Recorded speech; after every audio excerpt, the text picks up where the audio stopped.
મને વારંવાર પેશન્ટ પૂછતા હોય કે હું આવા સિરમ્સ યુઝ કરું જે કોઈ ફ્લાવર એક્સ્ટ્રેક્ટ હોય, સીડ એક્સ્ટ્રેક્ટ હોય, જેમ કે હિબિસ્કસ ઓઇલ કે કોઈ ફેન્સી ફ્લાવર્સના એક્સ્ટ્રેક્ટ, શું આ બધા અમારે વાપરવા જોઈએ? આનો આન્સર સિમ્પલ છે, પણ માર્કેટમાં વહેંચાતા ઓર્ગેનિક પ્રોડક્ટ્સના નામે જે વસ્તુ પેકેજ થાય છે એ ચોક્કસ ન વાપરવું જોઈએ. જે આ ફ્લાવર એક્સ્ટ્રેક્ટ કહે છે, એક ઝાડનું એક ફૂલ એક જેવું કેમિકલ કમ્પોઝિશન કે ઇન્ગ્રેડિયન્ટ ન આપી શકે.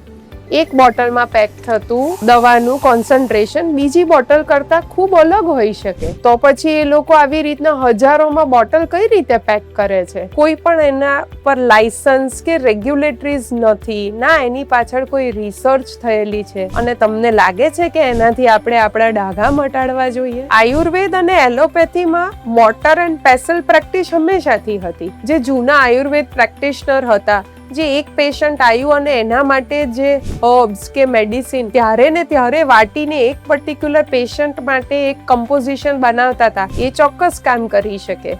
પણ માસ પ્રોડક્શનમાં મળતી ઓર્ગેનિક, હર્બલ અને આયુર્વેદિક પ્રોડક્ટ્સ જો રિસર્ચ ન થયેલી હોય તો એ સ્કિનને બેનિફિટ કરવા કરતાં નુકસાન વધુ કરી શકે છે.